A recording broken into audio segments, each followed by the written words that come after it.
And we're back for Non-Productive for our final in our series of our Star Wars Fast Forwards. We are on episode 6, Return of the Jedi. Now, growing up, Return of the Jedi used to be my favorite. I mean, it's when the heroes win. I like happy endings, I won't lie to you. We get to hear the Ewoks sing Love Nub. We don't actually. Bebop the new nub. We don't. That's gone. That's long gone.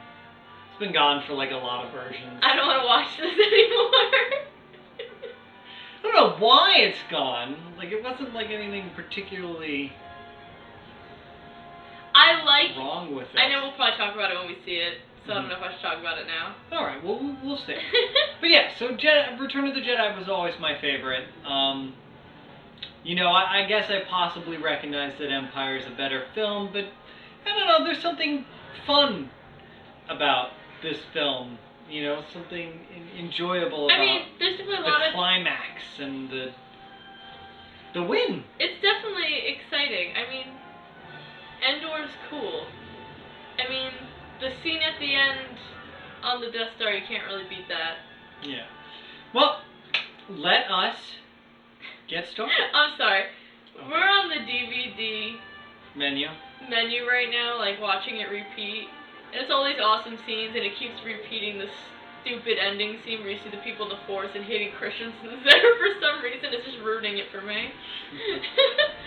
Well, we'll get there. But Luke doesn't even know what he looked like when he was younger. Wouldn't he look over and be like, who's that guy? Right? Barely knew what he looked like when he was old.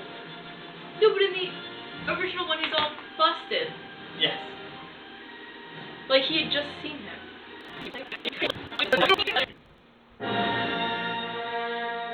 Still exciting every time the Star Wars comes up.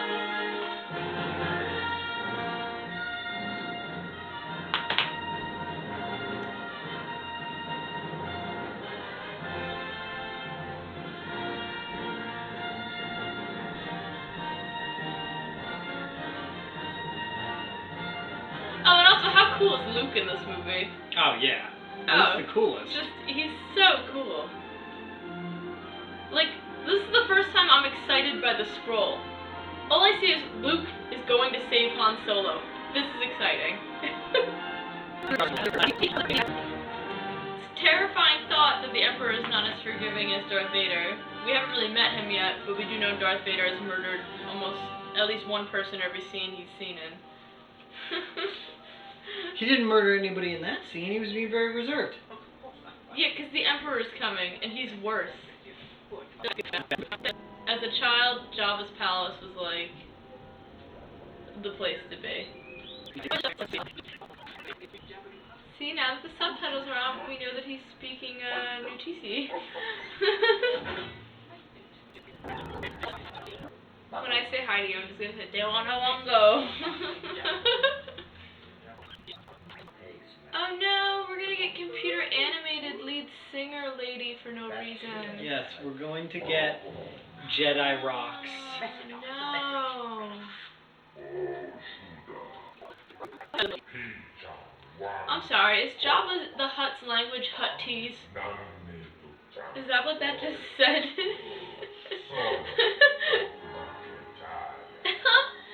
Han Solo's hung in his main room like a beautiful piece of art. It's times like these where I always think that my opinions on the prequels are unwarranted and that I just have nostalgia for the originals. Like the robot torture. The branding. He's branding them. They turn R2 into a tray here. I still enjoy this. As I said, it's just the right amount of silly and camp. That's the thing. It's a balance. And George just kind of forgot that balance in, you know, the other movies, the prequels. Here comes Katie. The worst addition to this movie. Jedi rocks. Ah, bad.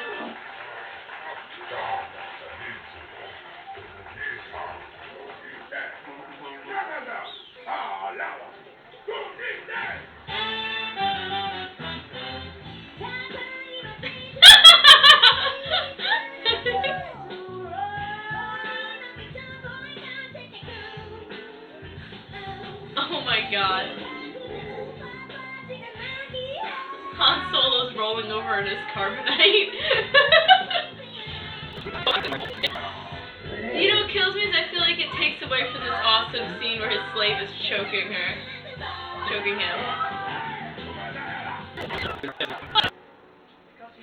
Oh my god, thermal detonators! Man, I hope everyone appreciates that Han Solo doesn't save her. The princess comes and saves Han Solo. Put it in the books. Now, my mom always complains that Harrison Ford doesn't give his all in this movie, that he's given up. I always like to say that he has hibernation sickness from the carbonite for the rest of this movie, which is why he acts kind of weird. Chewbacca's love for Han is deeper than Leia's at the moment.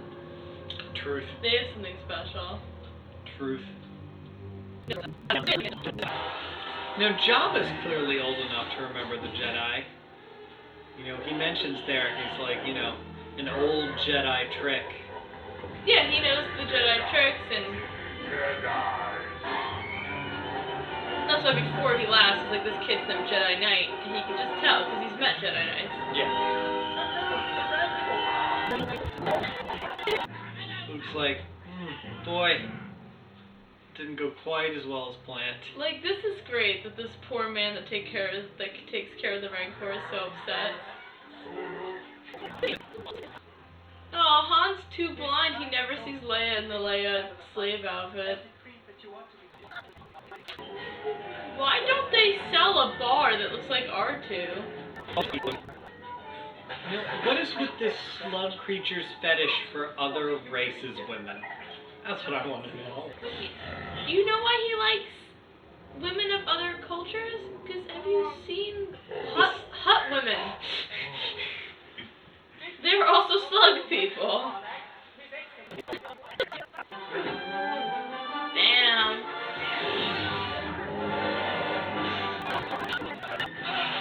Boba Fett dies because Han accidentally hits his jetpack. Yeah. You don't need to waste the whole movie doing a get the gang back together story. Just have it open like this. Yep. Now here's an honest question for you. How old is Ian McDiarmid here? Obviously not that old because Because he doesn't look very old in the prequels, but obviously he's wearing heavy prosthetics and makeup here. I'm glad they picked a younger guy. Oh, right. Well, it works well, obviously, but I don't think that was in the plan at the time. This is apparently an often asked question, because Google knows it. How old was Ian McDiarmid in Return of the Jedi? He was 39 years old. Wow. So 16 years later, he would have been 59? 50... No, 53. 53. Ian McDiarmid would have been Don't 53. Don't check during the our math. I feel like this is more sad than when I was a kid. I am 100% saying that this is hitting me much harder right now. Because I feel like we've known Yoda for so long. Yoda's like, I'm dying. Don't ask me these tough questions. This is sad. Yoda dying definitely carries much more weight, knowing that he's lived for 900 years, the instrumental part he's played over 6 movies. All of that work he did training Jedi, and then he dies on this swamp planet alone. Losing all... Well, he doesn't die alone. He has Luke there. He has Luke. Losing all of them, having only one person left. He has the faith. And at least he fades away, though. He fades into the Force. I almost wish that they didn't have Padme in her dying breath name the babies. Mm-hmm. That, I mean, obviously we knew they were Luke and Leia, so we didn't need that. Right. Well, but for someone watching for the first time, I think it would be really cool for them to be like, "Where's his sister? We knew they were twins," but they never mentioned it till now. Look at Han man-spreading.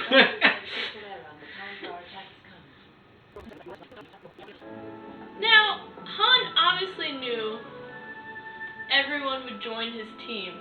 He only did this in public and didn't ask them before, so everyone would be like, "Look, I'm cool." Yeah, 100%. That's the sort of move Han would pull. Everyone has the same camo, except Han has a tailored, long camo jacket. Yep. And Leia's camo's greener than everyone else's. I also like, what is the advantage of the Forest Trooper look? Right? I guess they have less armor on, so they're not as hot? Their helmet's a different shape. Why they're still all in white, I don't know.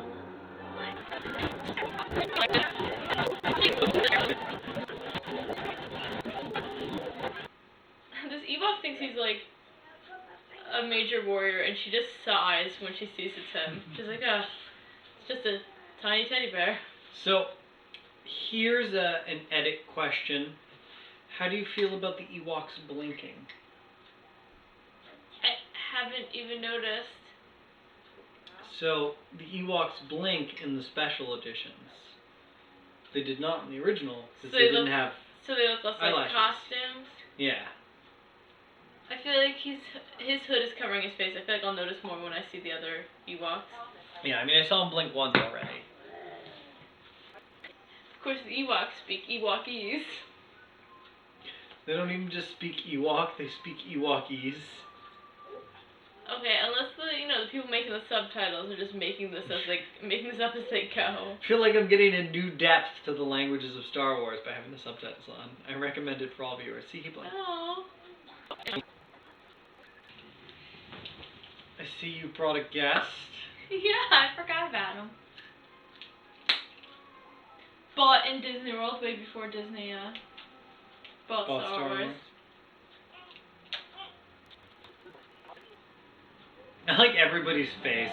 Han and Luke's are like, oh, alright. It's just these things. Yeah, nobody takes them seriously because they're fuzzy. Why are they automatically going to cook them, but they like Princess Leia? Is it because she saved Wicket? I don't know. Oh my god, baby Ewoks. That was more adorable than I expected. So it's exciting. Everything's really started to pick up again. I know Jedi kind of slows down in the middle when we meet the Ewoks, but Luke's already had a long conversation with his father. We've begun the rebels have just jumped to light speed to engage the Death Star. Han and the gang are ready to take out the shield generator. It's exciting. He's so evil here. And it's not even like this was some like long, like overwinded plan. Like we didn't watch him pull everything together. He just says this is what he did, and when we see it happen, we know it's true. That's a trap! Why did that line become so iconic? I don't know. Because a fishman says it. It's the way he says it. Accelerate to attack speed. Draw them. I know we can't see Darth Vader's facial expressions here, but you think he's sitting here being like, "Come on, Luke"? I think he's conflicted. I think he was conflicted when Luke and him first met and they talked. I think also watching him just treat Luke like he's nothing, just a pawn, I feel like makes Darth Vader realize that he is Also, a bit of a pawn. Yeah. I'd say that the Ewoks battling the stormtroopers is like incredibly stupid, but like I can't even. Stormtroopers have never proven themselves to be incredibly competent. Yeah, no. So The Ewoks have flying machines. I'm not sure how. They've got Da Vinci style flying machines. It's really impressive. Who's Ewok Da Vinci? I like how he's already like using the terms and like trying to like already use his language to like tell Luke he's already his, you know? It's over. Oh, this is sad. Well, it just shows that they're making real sacrifices. 10 times sadder than Gungan's dying. Oh yeah. Much sadder than Gungan's dying. I mean, these guys barely have any technology, and they agreed to help these people just because they wanted to, and they felt for their story.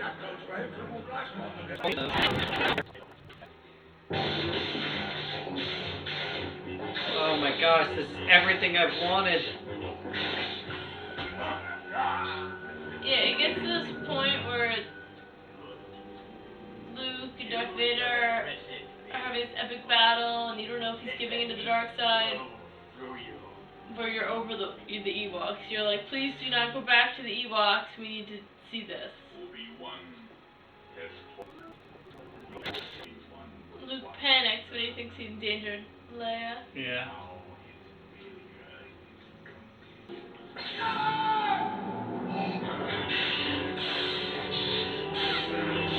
You feel it here, Luke's rage. The way he's fighting is so uncontrolled. It's so visceral.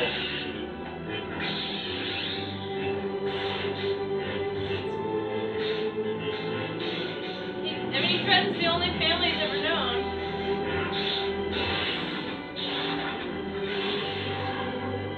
One of the few things he feels is the responsibility to protect. Right here where he's just beating over and over again. And he cuts off Vader's hand. Finally, he can finish it. He's looking at his robot hand, realizing he's just like him. Realizing that there's parallel between the two. I am a Jedi.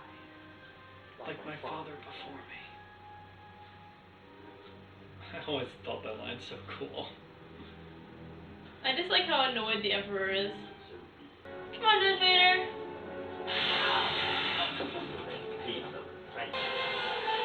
I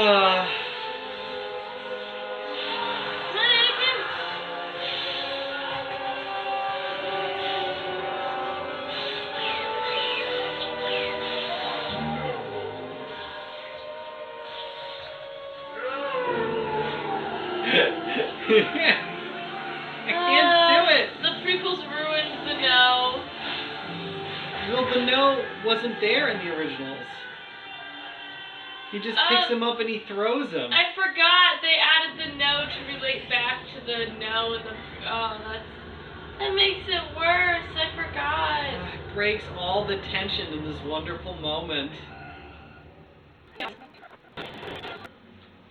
And this moment is so touching between Luke and his father. He removes his mask and Anakin finally gets to see his son the way, you know, that he always wanted to see him. Mhm. But it's also, it's scary, it's disturbing what happened to him. With that, Anakin brought true balance to the Force by eliminating pretty much all of it. Yeah. I won't leave.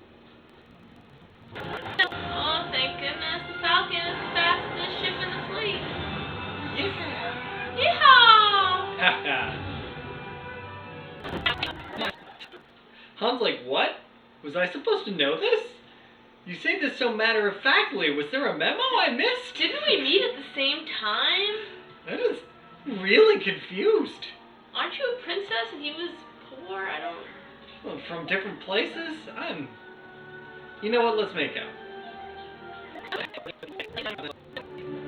You know, it's... Jedi is a bit of a mixed bag. It's not as fun as I remember from being a child. It definitely slogs down a bit with the Ewoks, but it's got some of the best moments. The climax of the tension between Vader and Luke. Well, it's definitely not the best movie, but the story is. It's a great ending. It is. It's a great ending to the story, and it looks, out of all of the originals, the best. Right? I mean, all of the effects are spot on. The lightsaber battles look amazing. This ending I had a comment on. What, when we get to go see all of the places in all of Star Wars? It totally, like, ooh yay, Naboo! We so free! I'm so glad we got Gungans back in here, thank God. But, this is the planet from the text. Coruscant, yeah. This is Coruscant. Places we don't see in any of the rest of the original trilogy. But I can only imagine, like, Coruscant, they're tearing down the statues. Coruscant is probably mostly affected by the Empire, because it's where it really started with the politics and everything. Mm. But, it takes me out of the Star Wars feel, because it definitely feels prequel-y. But I enjoyed the world building, and the fact that you feel that it ties in as a whole. I'm happy to know what they did changes the universe. Right. Like, that's exciting. Yes, the galaxy. Yeah, they changed the galaxy. That's. So yeah, it's not the best, but it's still a really good movie. You're right. I think Han Solo does suffer a little bit. I'd like to think, as you said, it is he's the hyperthermia, hibernation sickness or whatever. Also again, he's on the bottom of his game. He's stepped off his beat. He was losing for a while. The Luke Han hug here suffers from not having the Celebrate the Love music. Of course, you feel the lack of. You'll trade Jedi rocks for Yub Nub. Yes. Oh yeah! Hayes Christensen! Just what we needed. He's still giving creepy eyes. You think they would have instructed him to act like you're seeing your twins together for the first time, like a look of proudness, but no, he's giving them the creepy eyes. Why? Why was that the direction? They might even have not brought him in. Piece of recycled footage. That'd be great. It's Do me a favor. Leer at Natalie Portman for a little bit. Alright, we'll just reuse that later. That's a great idea. I still really like Jedi. It still feels like a great end to a great story. It's not as great as Empire, but it's still a great movie. It still feels complete and full and wonderful. Well, I learned something from doing this watch along. And that is? The prequels are as bad as they say, but the original is as good as they say. Agreed. Anyway, hopefully we'll get to do some fun movie rewatches together again in the future. I hope you've all enjoyed doing this with us, and I hope you all go see The Force 7. Awakens. Go see 7. It's gonna be good. We're seeing it with my mom. You heard it here, folks. It's gonna be good. If it's not, oh no, you can personally blame Katie. Not JJ. Katie. I feel it. It's gonna be good. I feel it in the Force.